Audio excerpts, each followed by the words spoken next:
man la Mame Coumba Ndoye présidente de l'association Thiossane Kids bi nga xam ne dafay door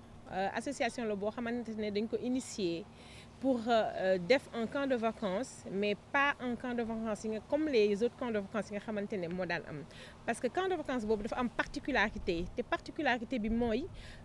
dañu jël les enfants de la diaspora yi nga xamante ne souvent lu ñu leen associé ci ay activités dafa mel ne xale yu bokkuñu Sénégal alors que pourtant ay sénégalais lañ à part entière léegi xale yu diaspora bi nag dañ leen di jël andi leen Sénégal ñu boole kook xale yu Sénégal yi boole ci ubbi ci camp bi benn partie boo xamante ne la moitié des enfants yi nga xamante ne c'est des enfants défavorisés des enfants yi nga xamante ne partenariat bi avec monsieur Ba confirme que avec association bi ñu signé convention bi avec association monsieur Ba comme ça ñu mën a liggéey ensemble xale yi nga xam ne dañu am diabète aussi ñu mën a participer ci camp de vacances bi et pas que sax parce que am nañ yeneen convention yoo xamante ne dinañ ko signer aussi avec d'autres partenaires avec Sénégal 221 bi nga xamante ne moom aussi dafay yëngatu ci wàllu solidarité di jàppale nit ñi aussi si ay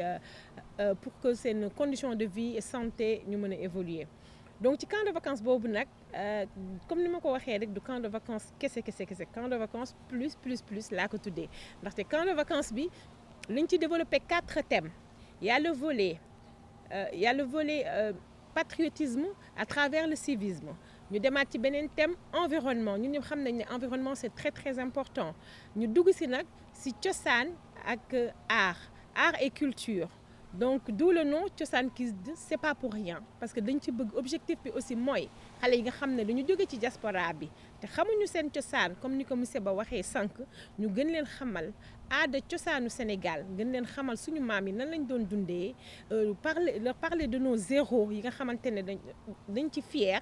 ñu gëstu leen andi leen ay activités ludiques créatives des sorties yoo xamante ne dina gën a tax ñu gën a découvrir le Sénégal am des images positives xam biir Sénégal su ko defee xale yooyu dinañ am des bases solides et comme ça dinañ am fierté d'être sénégalais. Je m'appelle Thierno Djoubeirouba, je suis chef d'entreprise et président de AEDS, Assistance aux enfants diabétiques du Sénégal, feu Zeynep Philomène Ba. Madame, Monsieur, chers invités, chers partenaires et amis, c'est avec une immense joie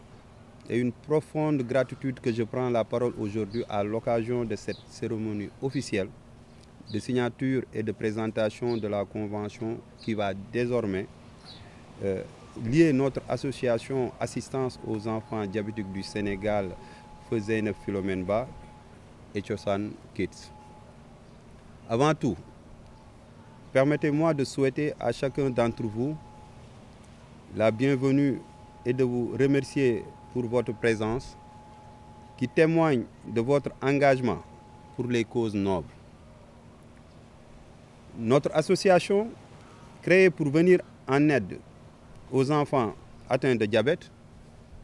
et appuyer le corps médical, leur venir en appui financier et matériel, c'est toujours donner une mission, de leur offrir non seulement une prise en charge médicale,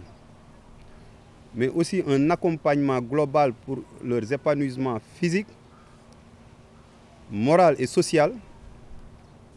Ce combat est difficile,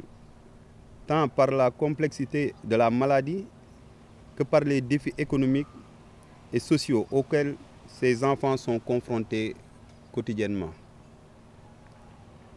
C'est dans ce contexte que l'initiative de l'association Thiossane Kids trouve tout son sens grâce à leur générosité, leurs ouvertures d'esprit et leurs engagements en faveur de l'enfance. En faveur de l'enfance. Nos jeunes, pour bénéficier de ce camp, de vacances culturelles, d'espaces de découverte et de partage, et surtout de moments de bonheur loin des contraintes imposées par la maladie. Madame la Présidente, Mame Coumba, chers partenaires, au nom de tous les membres de notre association, des parents et surtout des enfants que nous accompagnons, je vous adresse tous nos remerciements les plus sincères. Votre décision de prendre en charge nos enfants diabétiques dans le cadre de votre programme est une preuve éclatante de solidarité et d'humilité. Vous leur offrez plus qu'un simple séjour. Vous leur donnez l'espoir. Vous contribuez aussi à renforcer leur confiance en eux et à nourrir leurs rêves. Et cette convention que nous signons aujourd'hui n'est pas seulement un document administratif. Elle symbolise un pacte de cœur, une promesse de collaboration durable au service de ceux qui ont le plus besoin de nous. Je formule ici le vœu que cette synergie soit le début d'un partenariat exemplaire, riche en actions concrètes et en résultats positifs pour nos enfants.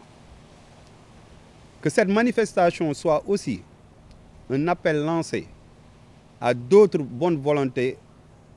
pour rejoindre notre cause. Ensemble, main dans la main, nous pouvons transformer les difficultés en opportunités, les épreuves en espoir et les larmes en sourire. Je vous remercie de votre aimable attention